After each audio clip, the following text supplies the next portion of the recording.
Instructive triumph. Veritable downward spin. Idol Philippines.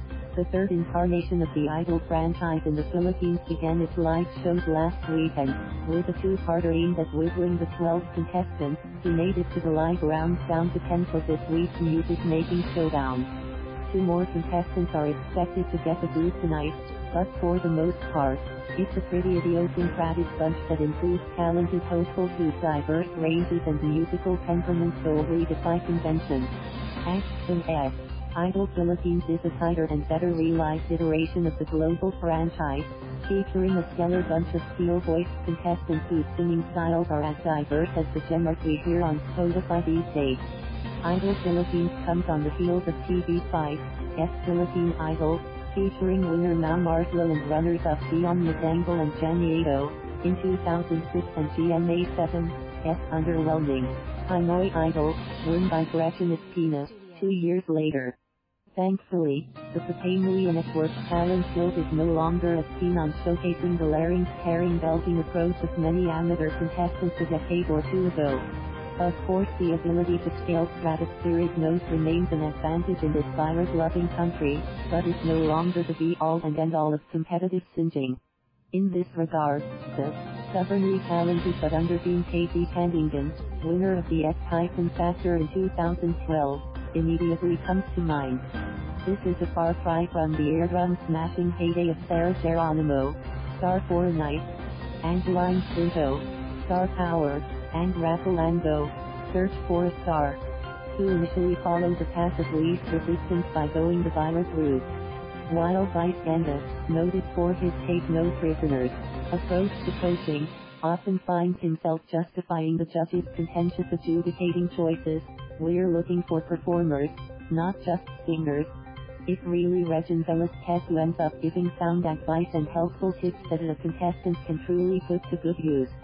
Reg's precisely articulated comments reminded us of Christina Aguilera's technique and style-specific takes on contestants' renditions, in The Voice. You really need to learn the song you're singing, she advised one contestant. So you won't have to mask the song's real melody with left square bracket a necessary right square bracket ad-libs. You can't be any clearer than that. We aren't saying a judge or mentor has to be as cruel as Simon Cowell to do his job well, but it is a judge's job to do away with platitudinous sugarcoating and say it like it is. If you think you're ill-equipped to give knowledgeable comments or are worried to hurt a hopeful's feelings, then you are better off doing something else. After all, a good student isn't always a great teacher, mate. We've always enjoyed Moira Delatarte's streamable, "You Could Heavy Did It."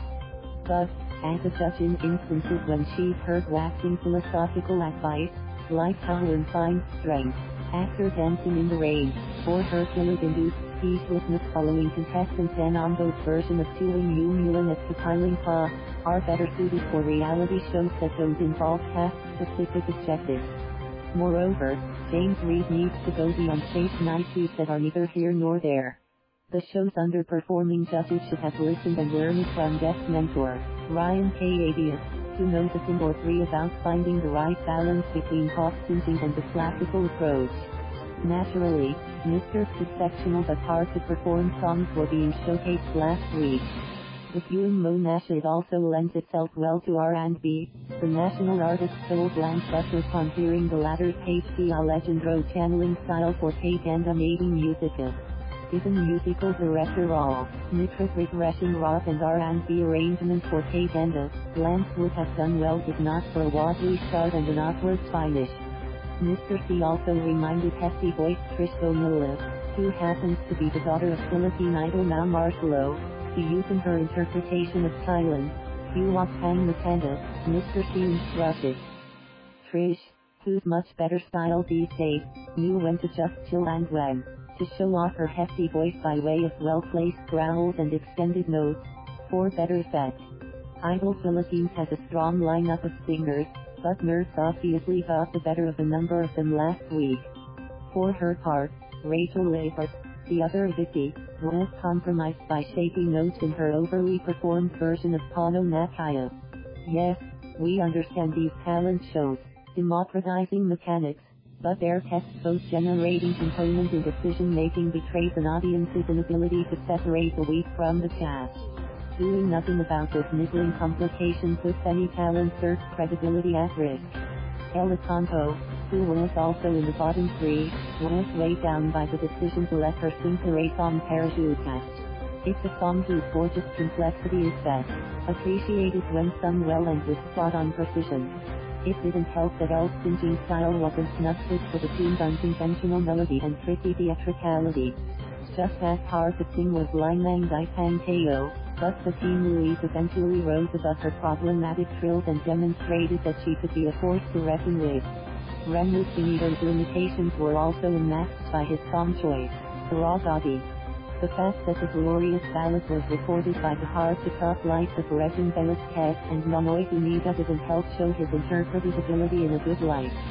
Sheelan Fiona's Tune Malagaya was like listening to City with amped-up power. But her performance isn't something to crow about because we've heard revivals of the song that were better sung. Deeply Demeriment more than made up for portions of blank singing with her zesty cover of Paraiso. The controversial Dan Ombao may not be most precise with a voice that lacks a lyrical quality, but he sang Tuwing Umuulan at Kapiling Ka with as much interpretive flair and gusto as fan-hooking charm. For his part, James Reed look-alike Miguel Audrey's Kayabyab Lang was too low-key and nitty when he wasn't being dragged down by naughty notes. The balladeer was as skilled at scaling the romantic tune edge of your seat melodic progression as he was at telling its story. When Lucas sang its perfectly improvised last part, he turned his version into a song that seemed like it was something he wrote himself, and that's called owning it. It's the kind of stuff that singing chants and idols are made of. Thank you for watching. Please subscribe.